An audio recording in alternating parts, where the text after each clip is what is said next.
എന്തായാലും പോളിംഗ് വളരെ കനത്ത പോളിംഗ് ആണ് ഇപ്പോൾ. നമുക്ക് യുഡിഎഫിന്റെ കണക്കൂട്ടലുകൾ കൂടി നോക്കണ്ടേ? യെസ്, യുഡിഎഫിന്റെ കണക്കൂട്ടൽ എന്ന് പറയുന്നത് 1,50,000 പോൾ ചെയ്യുമെന്നും 1.5 ലക്ഷം പോൾ ചെയ്താൽ 60,000-ലധികം വോട്ടുകൾ പോൾ ചെയ്ത് അത് മുന്നണിക്ക് കിട്ടുമെന്നുള്ള പ്രതീക്ഷയായിരുന്നു യഥാർത്ഥത്തിൽ യുഡിഎഫിനുണ്ടായിരുന്നത്. എന്നാൽ 1,40,40,000-ലേക്കാണ് പോളിംഗ് പോകുന്നതെങ്കിൽ അവിടെ യുഡിഎഫിന്റെ പ്രതീക്ഷകൾക്ക് അല്പം മങ്ങലേൽക്കും. പക്ഷെ അപ്പോഴും വിജയസാധ്യത നിലനിൽക്കുന്നുണ്ട്. പക്ഷേ NDA എത്ര വോട്ട് ചെയ്തു, ആ കോൺഫിഡൻസ് നമ്മളെ വല്ലാതെ അത്ഭുതപ്പെടുത്തുന്നുണ്ട്. 1,42,000 പോൾ ചെയ്യുകയും അതിൽ 45,000-ഓ 46,000-ഓ NDA സ്ഥാനാർത്ഥിക്ക് പോൾ ചെയ്യാനും സാധിച്ചാൽ കാര്യങ്ങളുടെ കളി മാറും. കാര്യത്തിലും ഇതേ കോൺഫിഡൻസ് കെ സുരേന്ദ്രൻ ഉണ്ടായിരുന്നു കേട്ടോ. അതാണ് ഞാൻ പറയാൻ വന്നത്. അതായത് ഈ തെരഞ്ഞെടുപ്പ് കഴിഞ്ഞപ്പോൾ ഏറ്റവും പ്രധാനപ്പെട്ട ക്ലെയിം വെച്ചിരിക്കുന്നത് BJPയുടെ സംസ്ഥാന അധ്യക്ഷനാണ്. അതൊരു സൗണ്ട് ബൈറ്റ് അല്ല, സോഷ്യൽ മീഡിയയിൽ അല്ലെ, സമൂഹ മാധ്യമത്തിൽ തന്നെയാണ് അദ്ദേഹം അത് കുറിച്ചിരിക്കുന്നത്. അപ്പോൾ അതുകൊണ്ട് അവരുടെ കോൺഫിഡൻസ് ലെവൽ വളരെ വളരെ വളരെ ഉയർന്ന നിലവാരത്തിൽ തന്നെയാണ്, ഉയർന്ന നിലയിൽ തന്നെയാണ്. നമുക്ക് നോക്കാം. ഇപ്പോൾ നമ്മൾ കണക്കൂട്ടുന്ന അനുസരിച്ചാണെങ്കിൽ എത്രയാണ് പോൾ ചെയ്യപ്പെട്ടിരിക്കുന്നത്? ഇപ്പോൾ 70%-ലേക്ക് എത്തിയിരിക്കുന്നു എന്നുള്ളതാണ്. നമുക്ക് ഓരോ സ്ഥലത്തെ കണക്ക് നോക്കുക. മാത്തൂരിൽ 70, കണ്ണാടിയിൽ 69. പിരായിരിയിലെ കണക്കാണ് നമുക്ക് വേണ്ടത്. പിരായിരിയിൽ പാലക്കാട് മുനിസിപ്പാലിറ്റി 70% പിന്നിട്ടിരിക്കുന്നു. പിരായിരിയിൽ വളരെ കുറവല്ല. അതല്ല ഞാൻ ചോദിക്കുന്നത്, അങ്ങനെയല്ല വ്യത്യാസം. അതായത് കൃഷ്ണകുമാർ പറഞ്ഞ എന്താണ്, അവിടെ പോൾ ചെയ്ത വോട്ടുകളുടെ പെർസെന്റേജിൽ 10% ഡിക്ലൈൻ ഇപ്രാവശ്യം ഉണ്ടായി എന്നാണ്. അതായത് അങ്ങനെയാണ് കഴിഞ്ഞ പ്രാവശ്യം 80% പിന്നെ പോൾ ചെയ്ത്.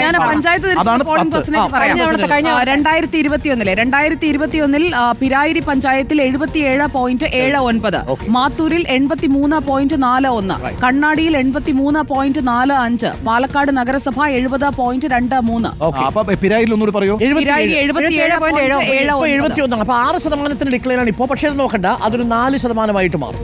ഒരു 4 പിരായിരിയിൽ ചിലയിടങ്ങളിൽ. പക്ഷേ അപ്പോൾ വേറെ പാലക്കാട് മുനിസിപ്പാലിറ്റിയിൽ പെർഫെക്റ്റ് ആയിട്ട് 70% അത് അവർ കീപ്പ് ചെയ്തിട്ടുണ്ട്. അത് BJPക്ക് കോൺഫിഡൻസ് ആണ് അവിടെ. അതാണ് അവരുടെ വോട്ടുകളെല്ലാം പോയി. BJPയുടെ കോട്ടയിൽ ശക്തമായ പോളിംഗ് നടന്നിട്ടുണ്ട്. എന്നാൽ UDFന്റെ കോട്ടയായ പിരായിരിയിൽ അതേപോലെ അതിനേക്കാളും നോക്കൂ, കണ്ണാടിയും മാത്തൂരും NDAക്കാളും എപ്പോഴും LDFനും UDFനും കൂടുതൽ ഹോൾഡ് ഉള്ള ഏരിയയാണ്. അവിടെ 83 വീതമാണ് കഴിഞ്ഞ തവണ ഉണ്ടായിരുന്നത്. 83 ഈച്ച്. അതൊരിക്കലും 80-ലേക്ക് പോവില്ല. ഇപ്പോഴത്തെ കണക്ക് പ്രകാരം അത് 75-ൽ പരമാവധി. അതെ, മാക്സിമം 75. അങ്ങനെയാണെങ്കിൽ 8% വീതം അവിടെ UDFനും 2 പഞ്ചായത്തിൽ സംഭവിച്ചു. അതേസമയം BJPയുടെ കേഡർ വോട്ടുകൾ അവിടെ പോൾ ചെയ്തു എന്നതാണ് BJPയുടെ കാൽക്കുലേഷൻ. അങ്ങനെയാണെങ്കിൽ കെ സുരേന്ദ്രന്റെ ആത്മവിശ്വാസത്തിൽ കഴമ്പുണ്ട്. ആ അർത്ഥത്തിൽ C. കൃഷ്ണകുമാർ പോളിംഗ് പെർസെന്റേജിൽ ആത്മവിശ്വാസം കണ്ടെത്തുന്നത് ഈ കണക്ക് പ്രകാരമാണ്. ഒരിക്കൽ കൂടി നമ്മൾ പ്രേക്ഷകരോട് പറയാം. പാലക്കാട് മുനിസിപ്പാലിറ്റിയിൽ കഴിഞ്ഞ തവണ പോൾ ചെയ്ത് എത്രയാണ്?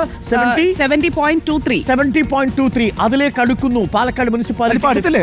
എനിക്ക് തന്നെ മറികടക്കും ഒരുപക്ഷെ. പാലക്കാട് മുനിസിപ്പാലിറ്റിയിൽ എത്ര വോട്ട് കൂടുന്നോ അത് BJPക്ക് ആത്മവിശ്വാസം നൽകും. എന്നാൽ പിരായിരിയിൽ കഴിഞ്ഞ തവണത്തെ 77%, അതെ 77.79, അത് 72%-ലേക്ക് ചുരുങ്ങുന്നു എന്നാണ് കണക്കുകൾ പറയുന്നത്. അങ്ങനെയാണെങ്കിൽ 5% കുറവ്. ഇപ്പോൾ 70-ൽ എത്തിയിട്ടില്ല. ലേറ്റസ്റ്റ് അനുസരിച്ച് 69.15 എന്ന് നമുക്ക് കണക്കൂട്ടാം. അങ്ങനെയാണെങ്കിൽ പിരായിരിയിലും 70 എത്തിയിരിക്കുന്നു. അങ്ങനെയാണെങ്കിൽ 5% കുറവ് പിരായിരിയിൽ ഉണ്ടാവാം. 5% കുറവെന്ന് പറഞ്ഞാൽ നിലവിൽ കഴിഞ്ഞ തവണ 26,000 പോൾ ചെയ്തിരിക്കുന്നത്. 26,000-ന്റെ 5%, ഏകദേശം 27,000 വെച്ച് നോക്കിക്കഴിഞ്ഞാൽ അപ്പോൾ ഒരു 1,500 വോട്ടിന്റെ വ്യത്യാസം. പക്ഷേ മാത്തൂരിലും കണ്ണാടിയിലും നോക്കൂ, അവിടെ ഓൾമോസ്റ്റ് സെയിം ആണ്. അതായത് 83.43 ആൻഡ് 83.45 മാത്തൂരും കണ്ണാടിയും. അത് കഴിഞ്ഞ പ്രാവശ്യം. അതെ, 2021 10% കുറവ് എന്തായാലും. മാത്തൂരിലും കണ്ണാടിയിലും 10% കുറവാണെങ്കിൽ അത് UDFനും LDFനും. ലോക്സഭാ തെരഞ്ഞെടുപ്പിൽ ഇതേ കൃഷ്ണകുമാറിന് ഈ നഗരസഭയിൽ 497 വോട്ടിന് ഭൂരിപക്ഷം ഉണ്ടായിരുന്നു. അല്ല, അത് ശരിയാണ്. പക്ഷേ ആ വ്യത്യാസം അവരെ ബാധിക്കില്ല എന്നാണ് അവർ കണക്കൂട്ടുന്നത്. കാരണം എന്താ വെച്ചാൽ കഴിഞ്ഞ പ്രാവശ്യം പിരായിരി വെച്ചാണല്ലോ അതിനെ മറികടന്നത്. അപ്പൊ അവിടെ കുറഞ്ഞിട്ടുണ്ട് എങ്കിൽ പിന്നെ അവർക്ക് അറ്റൻഷൻ ഇല്ല. Lok Sabha situation is different. പിന്നെ അത് നമുക്ക് അതൊരു അരിത്മെറ്റിക്സ് തന്നെയാണ്. ഇനിയിപ്പോൾ വോട്ട് ചെയ്യാൻ നിൽക്കുന്നത് നമുക്കൊരു റഫ്ലി ഒരു 2000 ഉണ്ട് എല്ലാ ബൂത്തിലുമായി കൂട്ടാം. മാക്സിമം 2000 വോട്ട്സ് ആണ് ഇനി വരാനുള്ളത്. അങ്ങനെയാണെങ്കിൽ പോലും 1,56,323 തെരഞ്ഞെടുപ്പ് കമ്മീഷന്റെ കണക്കനുസരിച്ച് അപ്പോൾ അത് ക്ലോസ് ചെയ്യാൻ പോകുന്നത് മാക്സിമം 1,56,000-ലാണ്. അത്രയും പോവില്ല.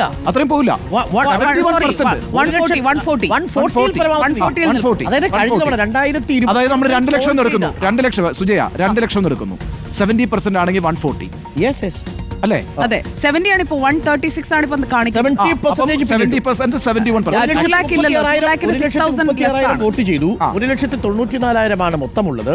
അതിൽ 1,36,000 വോട്ട് ചെയ്തു. ഇനി 2% കൂടി കൂടിയേക്കാം. അപ്പൊ 2% എന്ന് പറയുമ്പോൾ ഏകദേശം ഒരു എനിക്ക് തോന്നുന്നു 1% എന്ന് പറഞ്ഞാൽ 20,000 അല്ലേ? 1,900. അപ്പൊ ഏകദേശം ഒരു 3,000 കൂടി 3,000 വോട്ടും കൂടി കൂടിയേക്കാം. അങ്ങനെ വന്നാൽ 1,39, 1,40, 1,40,000. 70%. പക്ഷെ നോക്കൂ, 1,42,000 ഷാഫിയും മെട്രോമാനും കൂടി മത്സരിക്കുന്ന സമയത്ത് ഉണ്ടാവുന്നത്. അപ്പൊ അതിനേക്കാൾ കുറഞ്ഞ പോളിംഗ് ആണ് പാലക്കാട് രേഖപ്പെടുത്തുന്നതെങ്കിൽ അതിൽ UDF-ൽ സ്വാഭാവികമായും നെഞ്ചെടുപ്പുണ്ടാവും. 2021-ലും 2024-ലും പിരായിരിൽ ഒരേപോലെയാണ് ലീഡ് UDF-ന് കിട്ടിയിട്ടുള്ളത്. അത് മാറുമോ എന്നുള്ളതാണ് അറിയാം. അതാണ് ഏറ്റവും പ്രധാനപ്പെട്ട. അതുമാണ് 5% കുറവ് അവിടെ പിരായിരിയിൽ രേഖപ്പെടുത്തുമ്പോൾ. നോക്കൂ, ഞാൻ അതിനേക്കാൾ കൂടുതൽ കാണുന്നത് മാത്തൂരിലാണ്. മാത്തൂരിൽ 83%. AV ഗോപിനാഥിന് ഇൻഫ്ലുവൻസ് ഉള്ള മാത്തൂരിൽ കോൺഗ്രസിലെ വിമതപക്ഷം വളരെ ശല്യമായിരുന്ന മാത്തൂരിൽ 83%-ൽ നിന്ന് 73%-ലേക്ക് പോളിംഗ് പെർസെന്റേജ് കുറഞ്ഞാൽ അത് UDF-ന്റെ കോട്ടകളിൽ വിള്ളലുണ്ടാക്കും. സ്വാഭാവികമായും അതാണ് NDAയുടെ മറ്റൊരു ആത്മവിശ്വാസം.